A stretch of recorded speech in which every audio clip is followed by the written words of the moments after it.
जय श्री कृष्ण सर्वांना। खूप खूप स्वागत आहे तुमचं माझ्या नवीन व्हिडिओमध्ये।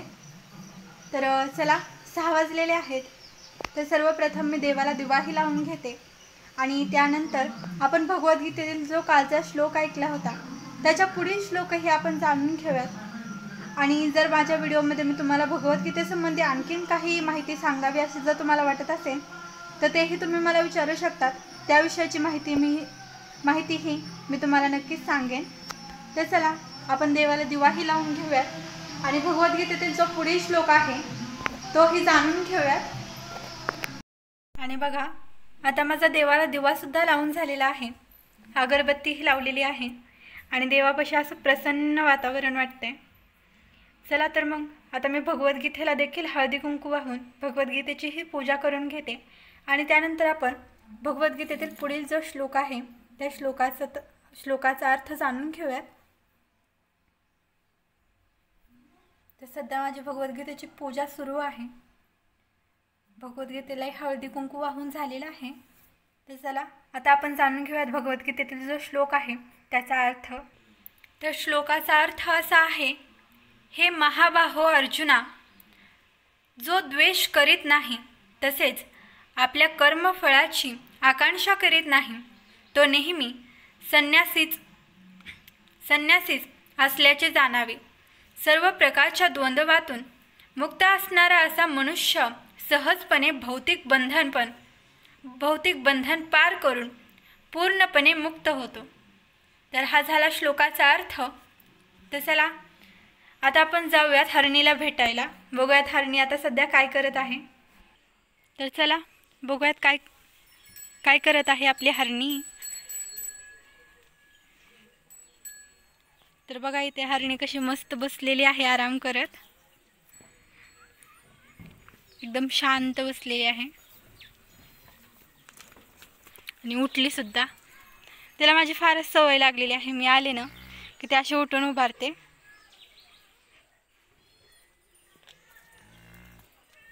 आणि बघा आज टीव्हीवर माझा फेवरेट असा पिक्चर लागलेला आहे, तो म्हणजे धर्मवीर। आणि खरंच मला हा पिक्चर खूपच आवडतो। आता आपण बघूयात की आता जेवणात काय आहे। तर मी तुम्हाला काल सांगितलं होतं की आजच्या व्हिडिओमध्ये स्पेशल असं काहीतरी असणार आहे, तर तेच मी तुम्हाला दाखवणार आहे की आजच्या व्हिडिओमध्ये स्पेशल अशी एक भाजी मी तुम्हाला दाखवणार आहे ज्याचं कदाचित तुम्ही नावसुद्धा ऐकलं नसेल। तर चला त्या भाजीचं नाव काय आहे आणि ती भाजी कोणती आहे ते मी तुम्हाला दाखवते। आणि जर तुम्हाला त्या भाजीची रेसिपी हवी असेल तर तुम्ही मला कमेंट बॉक्समध्ये विचारू शकता। त्या भाजीच्या रेसिपीवरही मी एक व्हिडिओ नक्कीच आणेन। तर चला ती भाजी कोणती आहे ते मी तुम्हाला दाखवते।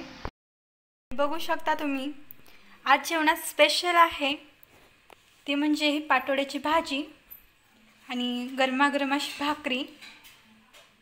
तर पाटोड्याची भाजी खरं तर भाकरीसोबतच खूप छान लागते, त्यामुळे आम्ही भाकरी केलेल्या आहेत आज जेवणात। आणि माझं सगळं काम तर झालेलं आहे, बघू शकता तुम्ही।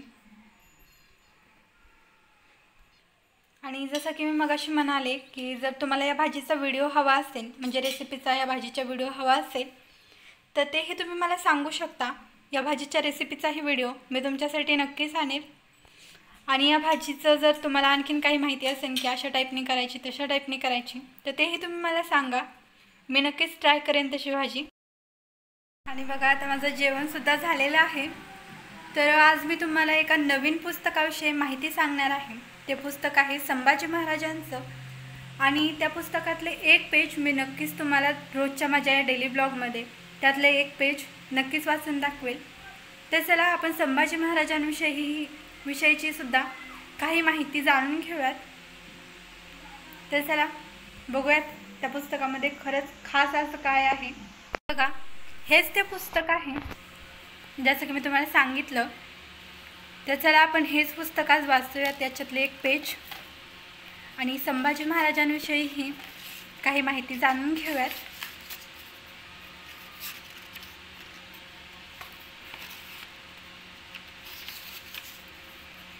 बघा या पुस्तकाचं किती छान असं कव्हर आहे।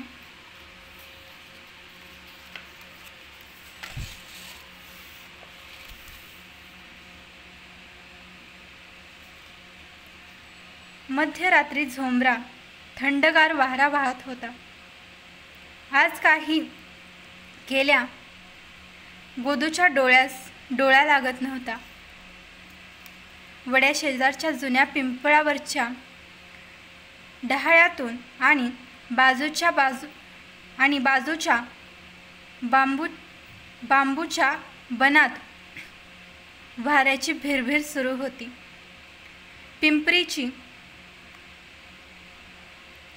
पिंपरीची इवलीशी फळं.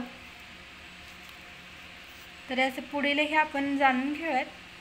फळं आड्यावरच्या हलकत्यावर टपटप वाजत करीत पडू लागली. गोदूने या कुशीवरून त्या कुशीवर मान वळवली. तिच्या मनगटाला हिरवा चुडा अजून उतरला नव्हता.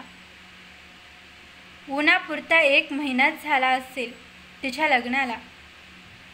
तिन्ही सांजेची झाकढाळ एकदा उरकली आणि देवघरापुढे सासूबाईंचे अंथरूण टाकले की गोदू आपल्या खोलीत यायची. ती पलंगावर पाठ टेकते न टेकते तोवर तिच्या खोलीबाहेर नवऱ्याची दगबगती पावले वाजायची. आजची रात्र मात्र गोदूला कशीशी विचित्र वाटत होती. देवघराच्या समया तेव्हाच विजल्या होत्या. पलीकडच्या खोलीतून सुनबाईच्या घोरण्याचा आवाज ऐकू येत होता. रात्र बरीच झाली होती, मात्र खोलीबाहेर तिच्या नवऱ्याच्या निवास रावणाचा पत्ता नव्हता. गोठ्यातली जनावरे आणि खुराड्यातल्या कोंबड्याही अजून जाग्याच होत्या. आजची उभी रात्रच गोदूला उगाचच विचित्र, तितकीच विषण्ण भासत होती. ती मध्येच अंथरुणावरून उठली. एक सोपा ओलांडून तिने हळूच अंगणाकडे नजर टाकली. दिंडी दरवाजाच्या आतल्या बाजूला पडवीवर एक तांबूस लाल मशाल ढळढळ जळत असलेली तिने पाहिली. तिथे खाली पडवीवर 101 तातडीची गुप्त मसलत चाललेली होती. गोदूचे सासरे त्र्यंबकराव चिंताग्रस्त मनाने चवड्यावर बसले होते. तिच्या पुढ्यातच निवासराव काहीसा बाबरा होऊन बापाकडे टकामका पाहत होता. त्या मशालीतली आणखी 3 अनोळखी भेसूर चेहऱ्याची माणसं हजर होती. त्र्यंबकरावाकडे 12 गावाचे देशपांडेपण. त्यामुळे आला असेल एखादा वाद असा विचार करीत गोदूने तिकडे कानाडोळा केला. तर याची पुढील माहिती आपण माझ्या पुढील येणाऱ्या व्हिडिओमध्ये जाणून घेऊयात. आजच्या व्हिडिओमध्ये एवढंच. ते चला आता मी पुस्तकही ठेवून देते. तर आजच्या व्हिडिओमध्ये एवढंच. भेटूयात माझ्या पुढील येणाऱ्या व्हिडिओमध्ये. आणि हो, माझ्याकडे तुकाराम गाथासुद्धा आहे.